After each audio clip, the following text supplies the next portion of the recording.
할렐루야. 주님의 이름으로 환영합니다. 우리 다 함께 우리 마음과 뜻과 정성을 다해서 거룩하신 하나님께 예배드리겠습니다.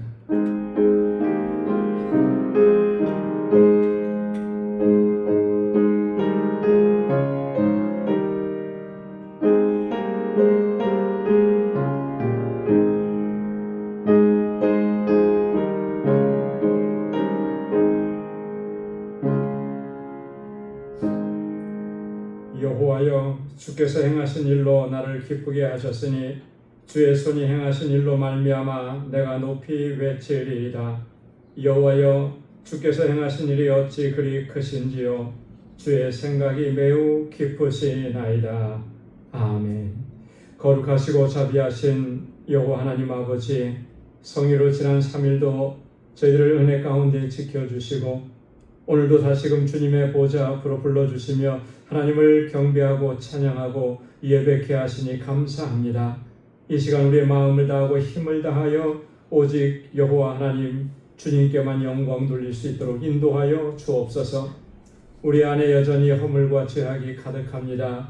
우리의 허물과 죄악을 고백하오니 주의 보혈로 씻어주시고 오늘 이 시간 드리는 이 예배가 거룩한 산 제사가 될 수 있도록 우리를 정결하게 하시고 깨끗하게 하여 주옵소서. 우리의 예배를 기뻐 흠양해 주시며 예비하신 주님의 은혜와 평강을 덧입혀 주옵소서. 예수님의 이름으로 기원하옵나이다. 아멘. 전능하사 천지를 만드신 하나님 아버지를 내가 믿사오며 그 외아들 우리 주 예수 그리스도를 믿사오니 이는 성령으로 잉태하사 동정녀 마리아에게 나시고 본디오 빌라도에게 고난을 받으사 십자가에 못 박혀 죽으시고 장사한 지 사흘 만에 죽은 자 가운데서 다시 살아나시며 하늘에 오르사 전능하신 하나님 우편에 앉아 계시다가 저리로서 산 자와 죽은 자를 심판하러 오시리라. 성령을 믿사오며 거룩한 공예와 성도가 서로 교통하는 것과 죄를 사하여 주시는 것과 몸이 다시 사는 것과 영원히 사는 것을 믿사옵나이다. 아멘. 찬양으로 하나님께 영광 돌리겠습니다. 고개 들어 주를 맞이해.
왕께 소리 높여 찬양 드리세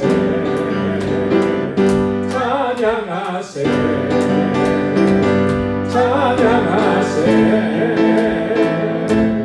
왕께 소리 높여 찬양 드리세 찬양 받기에 합당하신 언제나 동일하신 주 무릎 꿇고서 드리는 외치세 예수 나의 왕 예수 나의 왕 예수 나의 왕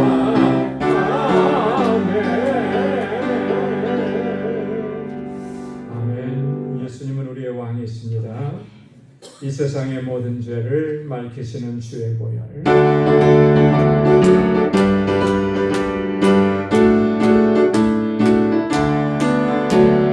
이 세상의 모든 죄를 맑히시는 주의 보혈 성자 예수의 귀한 길 찬송하고 찬송하세 주님 앞을 멀리 떠나 길을 잃고 헤맬 때에 나의 뒤를 따라오사 주님이 구원하셨도다 빈 눈보라도 주의 흘리신 보혈로 위게 씻어 주옵소서 다시 많은 씻었으니 피로 얼굴 물드셨고 십자가의 모진 것도 나를 위해 당하셨네 말로 명령할 수 없는 구세주의 구속하신 그대 왕 되신 사랑 찬송하고 찬송하세 빈 눈보라도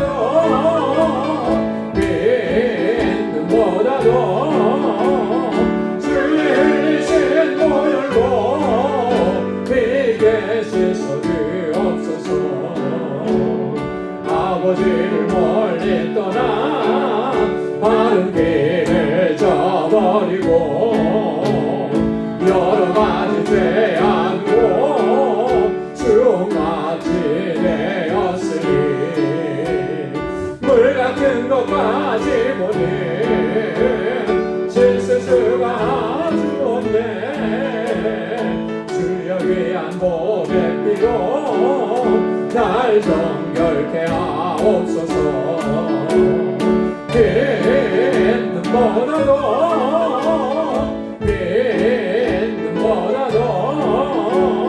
주의 흘리신 보혈로 비게 씻어 주옵소서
나의 갈 길 다가도록 예수 인도하시니 내 주 안에 있는 긍휼을 어찌 의심하리요. 나의 갈 길 다가도록 예수 인도하시니 내 주 안에 있는 긍휼 어찌 의심하리요. 믿음으로 사는 자는 하늘 위로 받겠네. 무슨 일을 만나든지 만사형통하리라. 무슨 일을 만나든지 만사형통하리라. 나의 갈 길 다가도록 예수 인도하시니 어려운 일 당한 때도 족한 은혜 주시네. 나는 심히 고단하고 영혼 매우 가라나. 나의 앞에 반석에서 샘물 나게 하시네. 나의 앞에 반석에서 샘물 나게 하시네. 나의 갈 길 다가도록 예수 인도하시니 그의 사랑 어찌 큰지 말로 할 수 없도다. 성령 감화 받은 영혼 하늘 날아갈 때에 영영 부를 나의 찬송 예수 인도하셨네. 영영 부를 나의 찬송 예수 인도하셨네. 3절이요. 나의 갈 길 다가도록 예수 인도하시니 그의 사랑 어찌 큰지 말로 할 수 없도다. 성령 감화 받은 영혼 하늘 날아갈 때에 영영 부를 나의 찬송 예수 인도하셨네. 영영 부를 나의 찬송 예수 인도하셨네.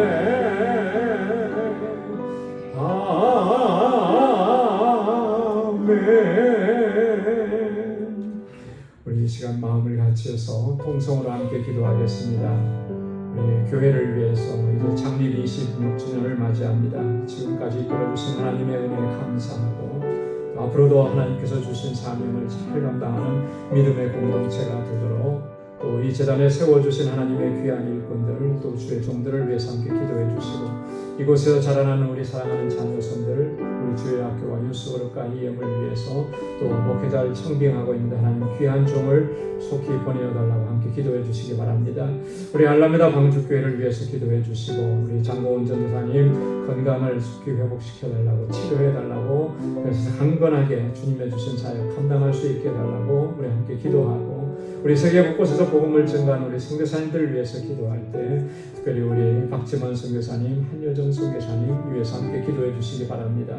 우리 교우들을 위해서 기도합니다. 환우들을 위해서 연로하신 어르신들을 위해서 이 무더운 여름철 잘 이겨낼 수 있게 하시고 하나님 치료해 달라고 또 우리 가정에 아직도 주님을 영접하지 않는 안타까운 심령이 있고 주님을 멀리 떠난 그런 안타까운 우리의 가족들이 있습니다. 하나님 구원의 은혜를 허락해 주시고 다시 회복의 은혜를 허락해 달라고 우리 사랑하는 성도들의 가정과 직장과 생업의 터전을 위해서 같이 기도해 주시고 이 시간 가지고 나온 우리의 간절한 기도의 제목 함께 통성으로 하나님께 아뢰겠습니다.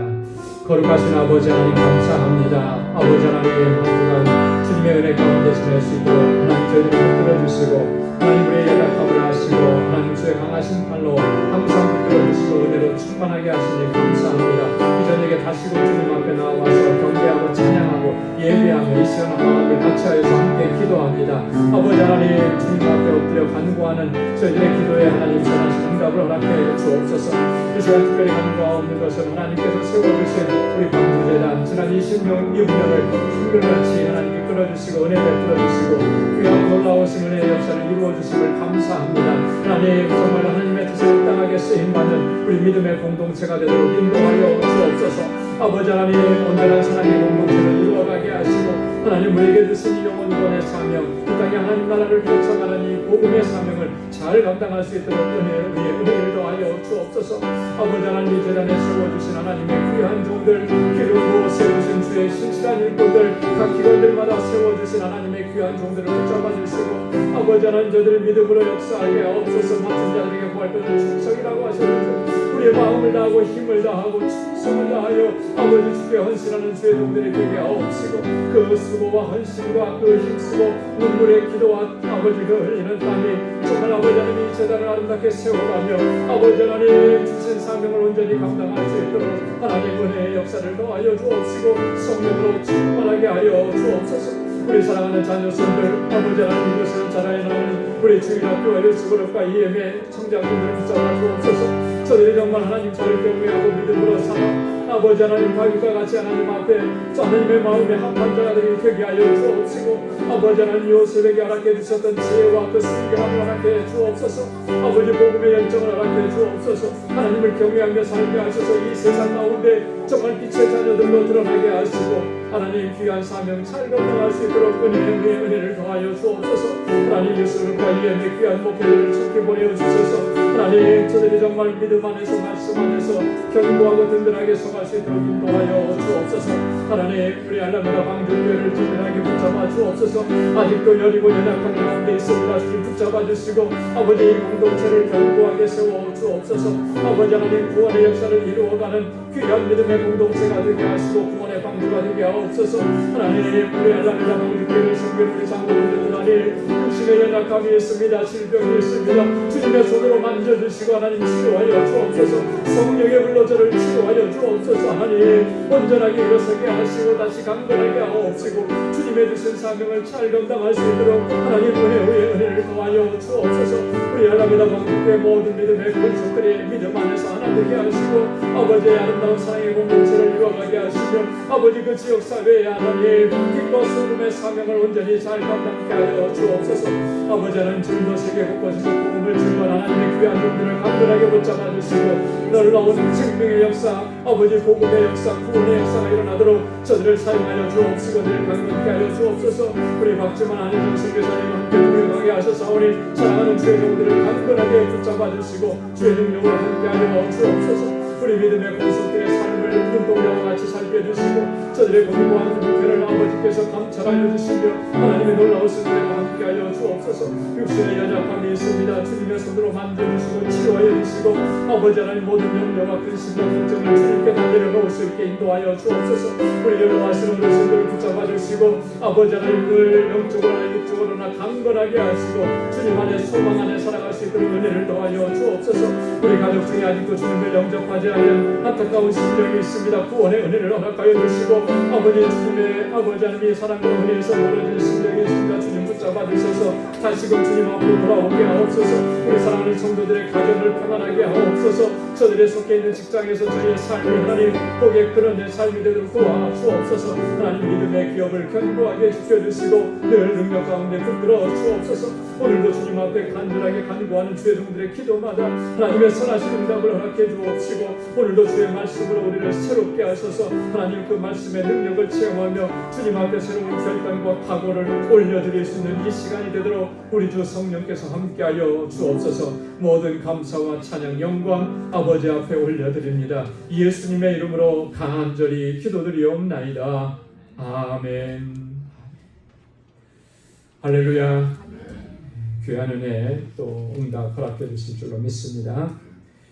오늘 같이 묵상할 하나님 말씀은 골로새서 4장 2절에서 6절까지 말씀입니다. 골로새서 4장 2절에서 6절까지 말씀 한 절씩 기도하겠습니다. 기도를 계속하고 기도에 감사함으로 깨어있으라. 또한 우리를 위하여 기도하되 하나님이 기도할 문을 우리에게 열어주사 그리스도의 비밀을 받게 하시기를 구하다. 내가 이 때문에 내 힘을 강하였노라. 그리하면 내가 마땅히 할 말로써 이 비밀을 나타내리라. 위인에게 대해서는 지혜로 행하여 세월을 낳게다. 다 함께 읽겠습니다. 너희 말을 항상 은혜 가운데서 소금으로 맛을 낸과 같이 하라. 그리하면 각 사람에게 마땅히 대답할 것을 알리라. 아멘. 우리 2주 전에 저희들이 골로새서 3장 18절에서 4장 1절까지 말씀을 함께 묵상을 했습니다.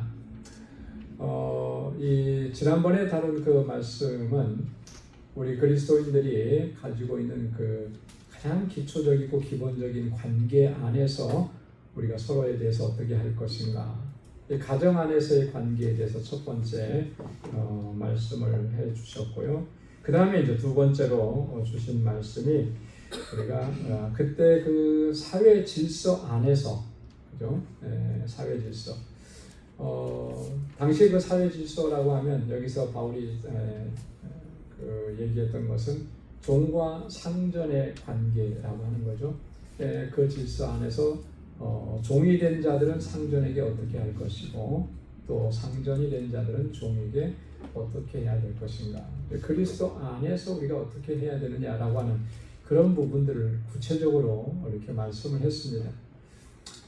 이런 그 서로의 관계 안에서 우리가 어떻게 행해야 하는지, 이것은 굉장히 중요한 문제죠. 왜냐하면 이런 그 그리스도 안에서, 말씀 안에서 바른 그런 태도, 자세, 삶의 그런 어떤 자세를 취하지 않으면 항상 그 관계가 깨지기 때문에 그렇습니다. 여러분, 그래서 이게 관계가 흐트러지고 관계가 깨진다는 것처럼 우리가 살아가는 데 있어서 참 고통스러운 거 없습니다. 뭐 우리가 육신적으로 질병이 들어서 고통스럽고 아프다, 뭐 그것만 고통스럽고 아픈 게 아니고요. 어쩌면 깨어진 관계 안에서 살아가야 된다라고 하는 것처럼 고통스러운 일이 없을 거예요. 그죠? 예를 들어서 뭐 바로 이웃집에 사는데 옆집하고 관계가 안 좋으면 여러분 그게 참 얼마나 불편하겠습니까? 그죠? 그 옆집 사람 보고 싶겠습니까? 얼굴 마주치고 싶겠습니까? 마주치고 싶지 않으니까 늘 긴장하면서 하는 거예요. 얼굴 안 마주치려고. 얼마나 불편하고 힘들고 그 마음이 편할 수가 없는 거죠. 교회 안에서 어떤 관계가 깨어져 버리게 되면 여러분이 같이 공동체 안에서 신앙생활하는 게 이게 참 어려운 일이 되는 거예요. 그죠? 교회 공동체 안에서는 서로 얼굴을 맞대면서 이렇게 같이 하나님을 예배하고 함께 봉사하고 섬기는데 그 관계가 흐트러지면 그러면 참 어렵죠. 그게 오래 가다 보면 결국 누군가는 한 사람은 그 공동체를 떠나게 되어 있는 거거든요. 이것처럼 안타까운 일이 없는 거예요. 그래서 우리가 이런 어떤 관계를 맺고 있든지 말씀 안에서 바른 관계를 잘 이어나갈 수 있도록 정말 우리가 힘써야 되는 것이, 그런 기준들을 오늘 성경을 통해서, 특별히 사도 바울은 서신서에서 이 부분들을 굉장히 많이 강조합니다. 그래서 여러분 바울 서신서를 쭉 읽어보면 그런 지혜를 우리가 얻게 되고 좋은 권면을 이렇게 얻게 되는 거예요. 그래서 지난 골로새서 3장 18절부터 4장 1절까지의 말씀 저희가 세세하게 다 다루지는 못했지만 여러분 집중적으로 한 번 더 읽어보시면서 또 깊게 묵상해 보시면 좋겠습니다. 자, 그 다음에 이어서 바울이 2절부터 오늘 함께 봉독한 6절까지 말씀에서 또 다른 권면의 말씀을 주고 있습니다. 그런데 이 권고의 말씀은 크게 두 부분으로 나눠지는데요. 첫 번째로는 2절부터 4절까지는 기도 생활에 대해서 우리 그리스도인들의 기도 생활에 대해서 아주 간략하지만 중요한 요점들을 우리에게 권고해 주는 겁니다. 자, 그리고 두 번째로는 5절과 6절에서는 이 사회생활 가운데에서 우리가 이 교회 공동체 이제 밖으로 나가면 또 가정 밖으로 나가면 우리는 이 믿지 않는 사람들과의 관계성 속에 이제 들어가게 되는 거예요, 그렇죠? 거의 막 여러분들 주변에 직장생활 하시고 이러면은 믿지 않는 사람들이 훨씬 더 많을 거예요, 그렇죠? 그래서 바울은 여기서 특별히 믿지 않는 사람들과의 관계 안에서 우리가 어떻게 해야 되느냐라고 하는 것을 아주 구체적으로 말씀을 해주고 있는 것입니다. 자, 그래서 먼저 우리 첫 번째 부분 2절부터 4절까지 있는 말씀, 우리 기도 생활에 대해서 어떻게 권고하고 있는지 함께 살펴보도록 하겠습니다. 자, 2절 말씀, 기도를 계속하라, 기도에 감사함으로 깨어 있으라 그랬습니다. 기도를 어떻게 하라고요?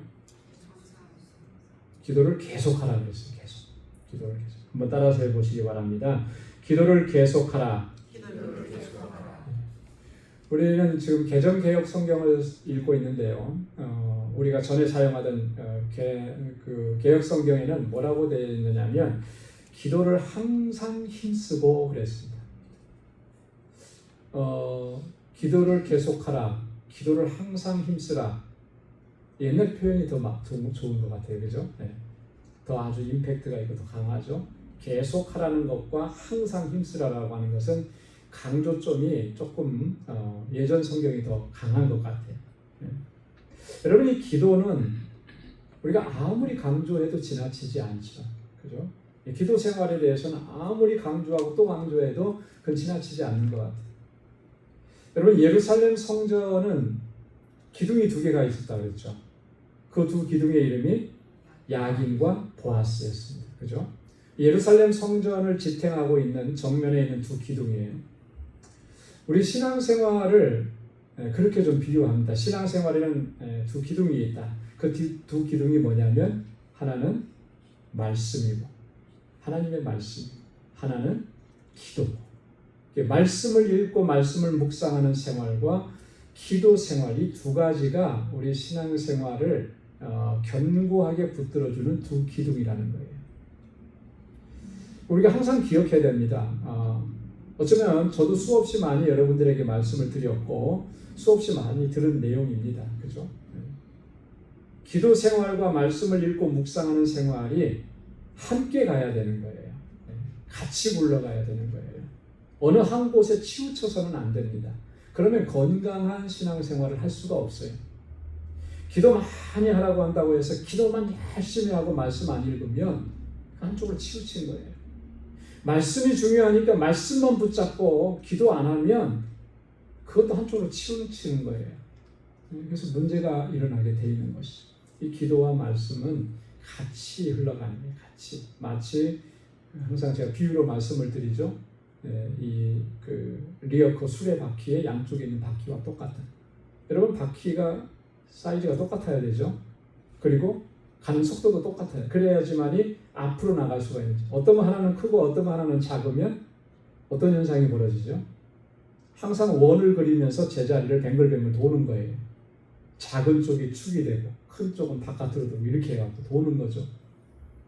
우리의 신앙생활이 정말 건전하고 건강하고 능력 있게 그렇게 강건해지려면 이 말씀과 기도가 정말 균형 있게 그렇게 우리에게 행해져야 하는 것입니다. 자, 기도를 그래서 계속하고 힘쓰라. 이 계속하라라고 하는 말은 그런 거예요. 끝까지 지속적이고 열성 있게 그렇게 기도하라라고 하는 거죠. 이 기도를 이벤트처럼 하지 말라는 거예요. 이벤트. 이벤트처럼 하는 기도가 뭐가 있을까요? 네, 교회에서 1년에 한 번 정도 저희는 특별 새벽 기도 하잖아요. 그죠? 특별 새벽 기도 할 때만 기도하고, 뭐 할 때만 기도하고, 그리고 나머지는 이제 기도 생활과는 좀 거리가 멀고, 이런 것들은 사실 이벤트적인 기도 생활인데, 그런 기도 생활에는 어떠한 능력도 체험할 수가 없습니다. 그죠? 매일매일의 내 삶이 기도하는 삶이 되어야지 않아요. 아침을 기도로 시작하고 저녁을 기도로 마무리하고, 네. 기도를 계속하라라고 하는 말은 그런 의미입니다. 그래서 성경에도 보면 항상 기도하기를 힘쓰라고 권고하는 내용이 너무나 많이 나오죠.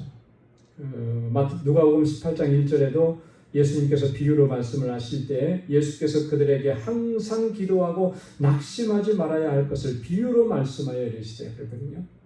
어떻게 기도하기를? 항상 기도하기. 그죠? 또 기도했으면 결국 낙심하지 말기를 비유를 들어서 설명을 해주셨다. 데살로니가전서 15장 이하의 말씀에도 보면 바울이 뭐라 그랬습니까? 항상 기뻐하라. 또 뭐라 그랬어요? 쉬지 말고 기도하라. 네. 항상 기도하라라고 하는 거예요. 네. 이 기도가 그만큼 중요하기 때문에 그렇습니다. 기도하는 사람은 그 영이 깨어있고 살아있는 것입니다. 그러나 기도하지 않으면 그 영은 잠들어 있는 거예요. 그리고 어떤 분이 그런 얘기했습니다. 잠들어 있는 것은, 잠자는 것은 곧 죽음의 연습이다. 여러분, 잠자면은 모르잖아요. 그죠? 내가 몇 시간을 자든지 그 잠자는 동안에 일어난 일들은 알 수가 없는 거예요. 내 영혼이 잠들어 있다면 영적인 세계 안에서 그동안에 어떤 영적인 일들이 일어났는지 하나도 모르는 거죠. 마귀가 어떻게 나를 시험했고 마귀가 어떻게 나를 유혹했는지. 그래서 기도하지 않으면 이게 마귀의 시험이고 사탄의 유혹이구나 이걸 깨달을 수가 없어요. 영적으로 잠들었는데 그건 줄 어떻게 합니까? 그냥 빠져들어가는 거죠. 그러나 깨어서 기도하는 사람은 영적으로 깨어있는 것입니다. 깨어있기 때문에 이게 마귀의 시험이고 사탄의 유혹이고 내가 지금 얼마만큼 영적으로 위험한 상황 가운데 처해 있구나 이걸 즉각적으로 깨달을 수가 있게 되는 거예요. 그래서 기도가 중요합니다. 기도를 단순히 하나님 앞에 뭔가를 요청하고 요구하고 간구하고 구하는 것, 청원하는 것에만 집중하면 우리 영적인 민감성을 갖기가 쉽지 않습니다. 뭐 하나님 앞에 달라고만 그렇게 외치는데 내가 영적으로 민감해질 수가 없는 거죠. 그래서 오늘 바울이 뭐라고 권고하냐면 기도에 어떻게 함으로 깨어 있으라 그랬어요? 감사함으로 깨어 있으라 그랬거든요. 감사함으로 깨어 있으라. 여러분 기도할 때 기도의 핵심적인 것은 감사함입니다. 감사. 하나님의 은혜에 대한 감사함으로 나아가는 거예요. 네.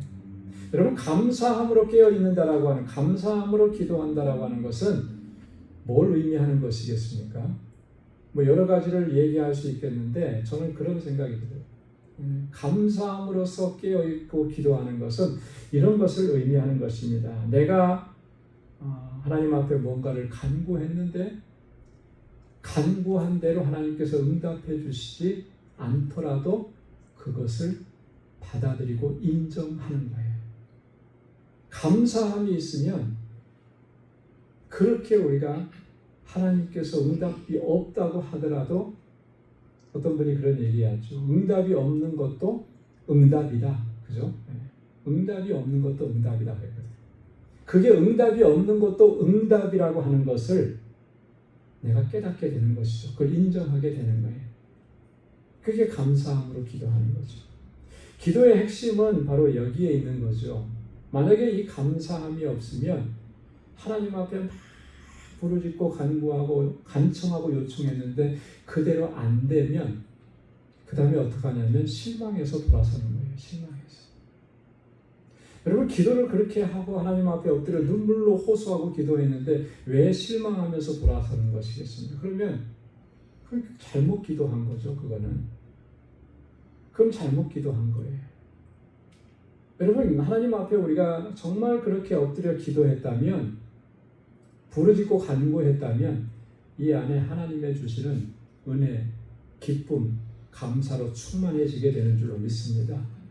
그러면 어떤 응답이 있어도 어떤 일이 일어나도 그 문제가 되지 않는 거죠. 그래서 오늘 바울이 그렇게 권고하는 것입니다. 기도에 감사함으로 깨어 있어라. 네. 여러분, 기도는 우리의 영이 깨어 있게 하는 것입니다. 그래서 저와 여러분들이 우리 광주교회가 항상 기도로 깨어 있고 우리의 영이 깨어 있어서 어떠한 시험과 유혹도 넉넉히 이겨내는 그런 믿음의 여정이 될 수 있기를 주님의 이름으로 축원합니다. 자, 그 다음에 3절에 가서는 바울이 기도 요청을 합니다. 중보 기도에 대한 요청인데 이 중보 기도에 대한 요청은 특별히 복음을 전하는 자들의 위해서 중보 기도를 요청하는 거예요. 자, 3절 말씀에 보면 또한 우리를 위하여 기도하되 하나님이 전도할 문을 우리에게 열어주사 그리스도의 비밀을 말하게 하시기를 구하라. 내가 이 일 때문에 매임을 당하였노라. 골로새 교회 성도들에게 우리를 위해서 기도해달라 그랬잖아요. 바울과 바울의 일행을 위해서. 자, 근데 그 기도해줘야 될 그 구체적인 기도 제목이 뭐냐면 전도의 문을 열어주시기를 위해서 기도해달라. 그래서 그리스도의 비밀을 담대하게 말할 수 있게 해요. 여러분, 바울의 이 기도 요청을 우리가 들으면서 우리가 지난 주일에도 그 주보에 여러분들에게 이 선교 편지를 넣어드렸습니다. 그죠? 박지만 한여정 선교사님의 선교 편지를 넣어드렸는데 선교 소식을 전하면서 거기에 뭐가 들어있어요? 이렇게 기도해달라고 기도 제목들이 들어가 있잖아요. 그죠? 우리는 이렇게 선교사님들을 통해서 지금 바울이 요청했던 그런 기도에 대한 요청과 똑같은 요청들을 우리는 계속 받고 있어요. 그렇죠? 우리와 관계된 선교사님들이 수시로 이렇게 선교 편지를 보내주시면서 기도 제목 전해주시잖아요. 이게 중요한 겁니다. 그래서 우리의 기도 안에 복음을 전하는 분들, 복음을 전하는 이들을 위한 그런 기도가 빠져서는 안 돼요. 여러분, 복음을 전하는 그 현장은 영적 전쟁인, 영적 전쟁에서도 최전선에서 싸우는 거 아니겠습니까? 그죠? 전쟁터 같으면 어떻습니까? 후방에서 어떤 폭격을 해서 뭐 이렇게 미사일을 쏘고 그러는 게 아니라 보병이 제일 앞에 최전방으로 가서 거기 전선에서 싸우는 것은 이 생명을 내놓고 목숨을 걸고 싸우는 거 아니겠습니까? 지금 영적 전쟁에서 우리 선교사님들은 그렇게 지금 영적 전쟁을 감당하는 거죠. 그런 분들이 전 세계에 너무나 많죠. 얼마나 많은지 모릅니다. 다 헤아릴 수도 없고 우리가 다 할 수도 없고요. 우리가 아는 분들은 고작 몇 분 안 될 거예요. 우리가 아는 분들뿐만 아니라 알지 못하는 분들까지도 주의 복음을 위해서 이렇게 목숨을 걸고 생명을 걸고 그 복음을 전하는 우리 하나님의 귀한 종들을 위해서 우리가 끊임없이 우리가 기도할 때마다 함께 기도해야 하는 것입니다. 그것이 오늘 바울이 오늘 우리에게 우리를 위해서 기도해달라고 하는 그 기도 요청에 대한 우리의 응답이라고 하는 것입니다. 전도할 문을 우리에게 열어주십시오. 그렇게 기도하죠. 전도할 문. 바울은 지금 어떤 상황이라고 그랬습니까? 옥에 갇혀있는 상황이라고 그랬잖아요. 그죠? 그래서 자유롭지 못합니다. 아마도 이 바울이 이런 요청을 한 것은 그런 걸 거예요. 이 옥에 갇혀있는 이 상황에서 벗어나서 나가서 자유롭게 복음을 전할 수 있게 그 길을 열어달라고 하나님 앞에 우리 같이 기도해달라고 하는 그런 부분이에요. 그런 내용이라고 하는 것이죠. 여러분, 우리가 선교사님들을 위해서 기도할 때도 물론 선교사님들의 건강을 위해서 뭐 필요를 채워주시기를 위해서 기도해야죠. 그런데 정말 우리가 집중적으로 기도해야 될 것은 바울이 지금 우리에게 요청하고 있는 것처럼 그런 거예요.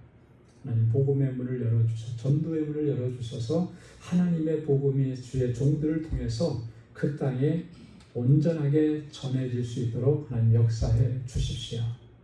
그렇게 기도해야 할 줄로 믿습니다. 우리 알라메다 방주교회가 지금 멕시코에 세워져서 지금 그 복음의 전초기지 역할을 하는데 마찬가지예요. 교회가 든든하게 서가는 것, 다 그 목적이 뭡니까? 사람들 많이 모이게 하는 것이겠습니까? 아니잖아요. 교회를 통해서 하나님의 구원받은 백성들이 점점 많아지게 하는 거잖아요. 복음의 문이 열려지고 저들에게 생명의 복음이 전해지는 이 역할을 감당하게 하시기 위해서 알라메다 방주교회 세워주셨는데 그 사명을 잘 감당하는 교회가 되고 또 함께하는 동역자들이 될 수 있게 해달라고 우리가 그렇게 기도해야 할 줄로 믿습니다. 이 그리스도의 비밀을 말하게 하시기를 구하라 그랬잖아요. 여러분, 그리스도의 비밀이 뭐죠? 여기서 말하는 그리스도의 비밀은 뭘 가리키는 것이겠습니까? 골로새서 2장 2절 말씀에 보면 하나님의 비밀인 그리스도를 깨닫게 하려 함이라 그랬어요. 하나님의 비밀인 그리스도를 깨닫게. 그리스도는 하나님의 비밀이다 그랬는데 도대체 이 비밀은 뭔가? 그리스도께서 하신 일을 얘기하는 것이죠. 하나님께서 그리스도를 통해서 뭘 이루셨습니까?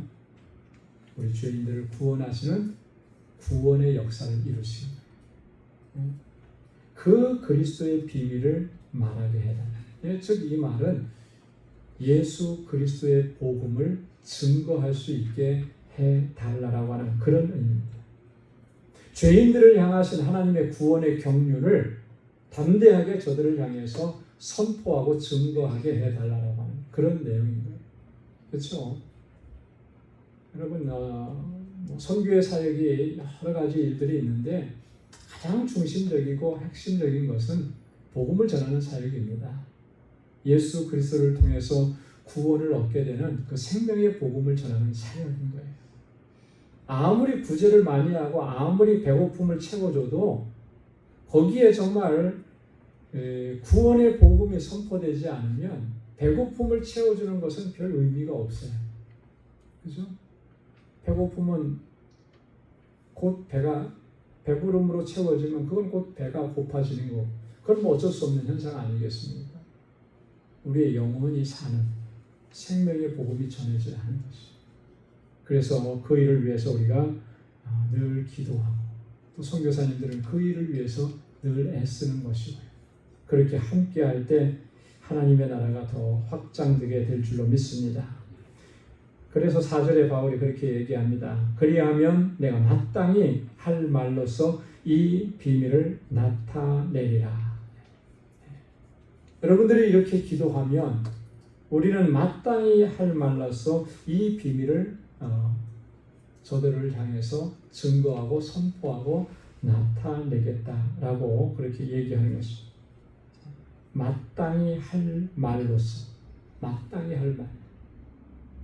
내가 지금 이 말을 하는데 이것은 당연히 마땅히 그렇게 해야 되는 말이고 그것을 우리가 담대하게 증거하겠노라. 그렇게 바울이 이야기하는 것입니다. 여러분, 우리가 마땅히 해야 할 말을 담대하게 증거할 수 있는 그런 믿음의 용기 우리에게 정말로 필요한 것 같아요. 복음을 전하고 예수 믿으라고 권고하고 전도하는 일이 많은 그리스도인들에게 있어서는 참 이게 입을 잘 떼지 못하는 그런 일들이죠. 왜 그럴까? 우리에게 그 담대함, 그 믿음의 용기가 좀 부족하기 때문에 그런 거예요. 그죠? 왜 그런 믿음의 용기가 없을까? 아마도 이 거절에 대한 두려움 이런 것들이 우리 안에 많이 있을 거예요. 그죠? 내가 이렇게 입을 열어서 예수 믿으세요 이렇게 했는데 그것을 거절당하고 그런 것에 대한 어떤 두려움들이 걱정, 염려들이 다 있어요. 그러다 보니까 자꾸 이제 복음 전하는 일을 좀 힘들어하고 두려워하게 되는 거죠. 마땅히 해야 되는 말을 증거해야 되는데 그러지 못하는 거예요. 그래서 우리가 우리의 기도 제목 가운데에도 그런 기도 제목을 가지고 있어야 됩니다. 우리에게 담대함을 허락해 주시고 누구를 만나든지 어디에서든지 담대하게 예수 그리스도를 전할 수 있도록 성령께서 우리와 함께 해주시고 믿음의 용기를 더해달라. 여러분이 그 사도행전을 보면 참 놀라운 장면이 있잖아요. 그 뭐냐면 예수님의 제자들이 특별히 베드로 그 예수님을 모른다고 부인했던 그런 예수님의 제자였죠. 예수님이 십자가에 달려 돌아갔을 때 군병들에게 의해서 붙잡혀갈 때 다 예수님을 버리고 도망갔던 그런 사람들이었습니다. 그런 모습으로는 예수님의 증인이 될 수가 없겠죠. 예수님이 죽는 모습을 보고 두려움이 먼저 찾아왔고 그래서 그 자리를 속히 떠났던 그런 모습입니다. 자, 이랬던 분들이 사도행전에 가면 완전히 180도 달라지잖아요. 그죠? 너 더 이상 예수의 이름을 말하지 말라 해도 그러면 너 그 고난을 주고 핍박하고 박해하고 그렇게 협박을 해도 아랑곳하지 않고 담대하게 주님을 증거하는 거예요. 어떻게 이렇게 바뀔 수가 있었을까? 성령께서 그들 안에서 역사하셨기 때문에 그렇게 바뀌어진 거죠. 성령은 우리를 그렇게 바꾸시는 놀라우신 역사를 행하시는 분이라고 하는 거예요. 그래서 사도행전 4장 19절 20절 말씀에도 보면 베드로와 요한이 자신들을 협박하는 사람들에게 그렇게 얘기하잖아요. 우리는 보고 들은 것을 말하지 아니할 수 없다.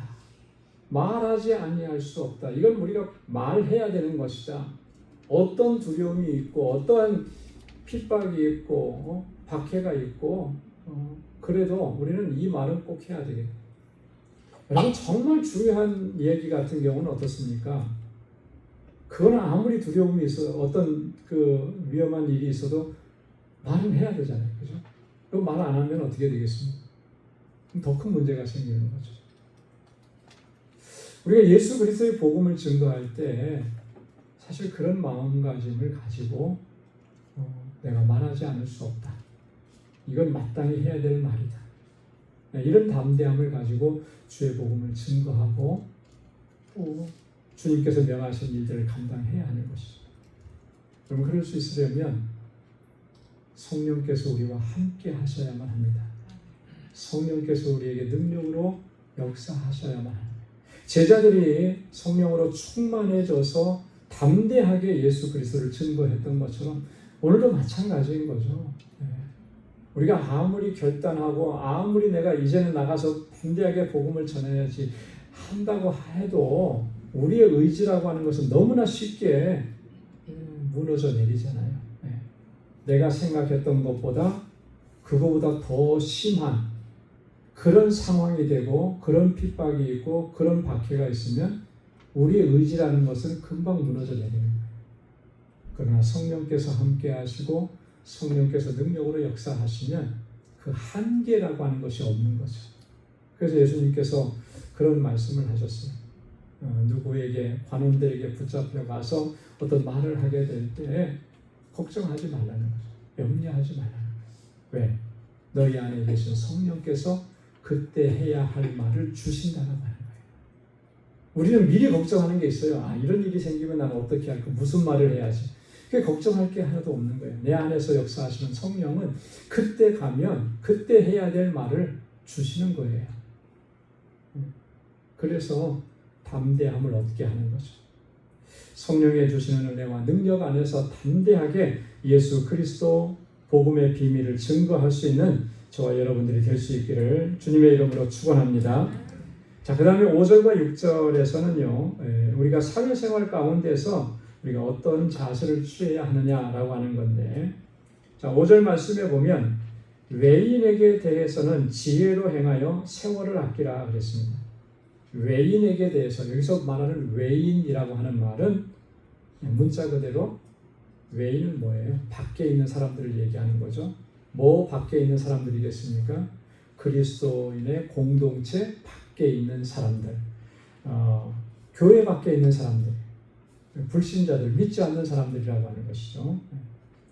이 교회 밖에 있다, 외인이라고 하는 표현이 바울서신서에서는 이제 종종 나옵니다. 자, 그런 사람들과 우리는 많은 관계를 맺고 살아가죠. 하루를 살아가도 우리 믿음의 사람들과 함께하는 시간 못지않게 믿지 않는 사람들과의 관계 안에서 우리가 삶을 이어가는데 그 속에서 우리가 어떻게 해야 될 것이냐, 두 가지를 얘기하는데, 첫째는 지혜로 행해라. 지혜롭게 행해야 된다. 이 지혜롭게 행하라고 하는 이 말의 의미는 뭘 얘기하는 것이겠습니까? 지혜롭게 행해야 된다. 뭐 어떻게 하는 것이 지혜롭게 하는 것이라고 하는, 너무나 사실은 광범위하고 좀 굉장히 광의적인, 폭이 넓은 그런 이 권고인 것. 지혜롭게 행해야 된다.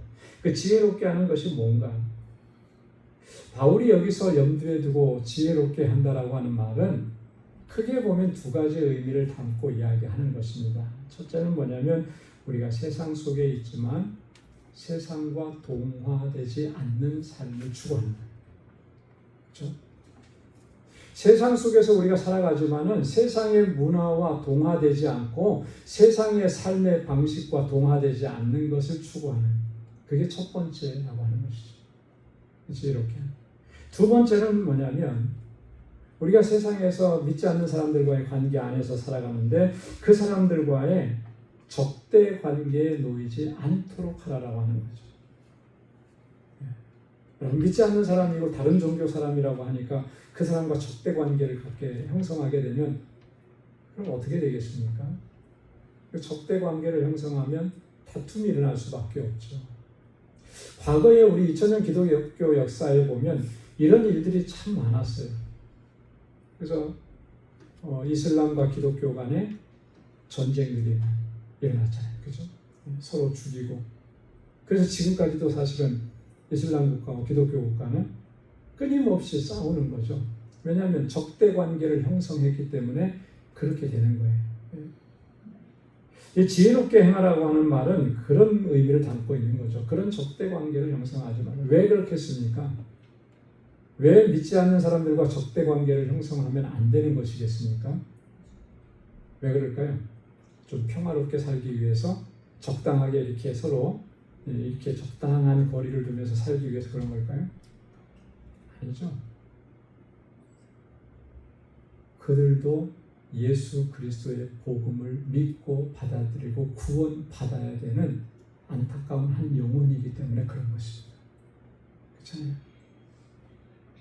여러분, 그대로 내버려 두고 그대로 있게 되면 결국은 그들의 삶은 마지막 결과는 어떻게 되는 것이겠어요? 그러면 하나님의 심판 아래 놓이는 거잖아요. 지난 몇 주 전에도 제가 말씀을 드렸듯이 하나님께서는 악인이 죄인이 그 악을 행하는 사람들이 심판을 당하고 멸망을 당하는 거 하나님 그거 기뻐하시지 않는다 그랬어요. 그렇잖아요. 우리는 그렇게 생각할 줄 모릅니다. 저 사람 살인자니까 저 사람 죽어 마땅해. 이렇게 우리는 판단을 내릴지 모르지만 하나님은 악인이라 할지라도 그가 저렇게 멸망당하는 거 그거 기뻐하시지 않는다는 거죠. 뭘 기뻐하신다 그러냐면 그 악인이, 그 죄인이 돌이켜서 회개하고 하나님 앞으로 돌아오는 것을 기뻐하시는, 그게 하나님의 마음인 거예요.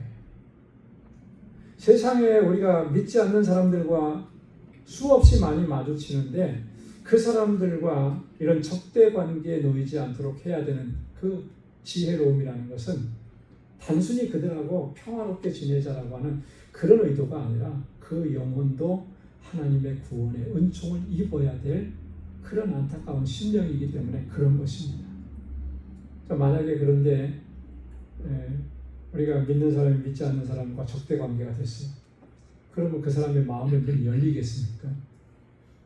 더 어려워지겠죠. 그죠?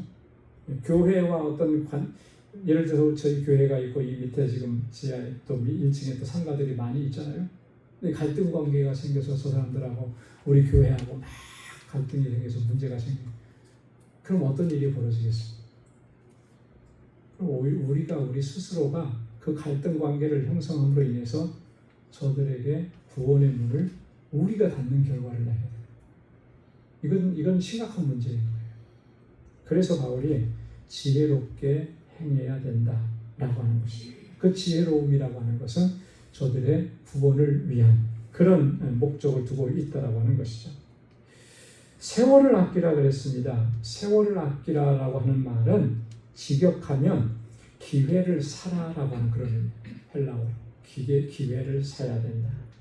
무슨 말이냐면 시간과 기회를 잘 포착해서 그 많은 영혼을 구원으로 인도하는 그 역할을 우리가 그 사명을 감당해야 된다라고 하는 그런 의미예요. 그래서 세월을 아끼라. 여러분, 우리 그리스도인들의 삶은 오직 하나의 포커스가 맞춰지는 것입니다. 우리가 이 땅에서 예수 잘 믿고 좀 하나님의 주시는 축복 가운데서 평안하게 사는 것, 아무 걱정 없이 근심 없이 사는 것, 이게 우리의 삶의 궁극적인 목적이 아니고 우리 그리스도인들의 삶의 가장 궁극적인 목표라고 하는 것은 이런 거예요. 우리의 삶을 통해서 우리가 살아가는 모든 순간순간들을 통해서 하나님께서 찾으시는 그 영혼들을 주님께로 인도하는 이 사명을 감당하면서 사는 것. 그게 우리의 이 땅에서 사는 삶의 가장 궁극적인 이유이고 목적인 거예요. 그래서 이것을 우리가 놓쳐서는 안 되는 것이죠. 하나님께서 우리에게 만나게 하시는 영혼들이 있어요. 그냥 스쳐 지나가는 사람도 있겠지만 그러나 어떤 기회가 되고 어떤 상황이 되고 조건이 되어서 만나게 하시는 분이 있습니다. 그럴 때 그 기회를 놓치지 말라는 거죠. 그냥 그 사람과 일상적인 대화로 끝나는 것이 아니라 정말 우리의 심령 가운데, 우리의 중심 가운데 정말 그 영혼을 하나님 앞으로 인도하고자 하는 그 마음을 우리가 가져야 된다. 그래서 항상 우리가 어떤 대화의 끝에는 항상 예수님을 소개하고 복음을 소개하고 예수 믿으라고 권고하고 그렇게 돼야 돼요. 이게 세월을 아끼라라고 하는 말의 의미입니다. 기회를 사라라고 하는 거예요. 기회를 찾으라고 하는 거죠. 여러분, 기회를 찾으라고 하는 것은 또 어떤 의미가 있습니까? 그 기회라고 하는 것이 내게 오는 순간도 있지만 기회는 어떻습니까? 금방 사라져버리는 거죠. 그죠? 그래서 기회라는 말을 쓰는 거 아니겠습니까? 그렇기 때문에 지혜가 필요한 거예요. 우리에게 지혜가 필요해요. 그리고 우리의 마음속에 항상 그 영혼을 품어야 되는 것이죠. 저희 신학교 동기 목사님이신데 저희보다는 한참 선배세요. 아주 큰 형님, 삼촌 같은 분이세요.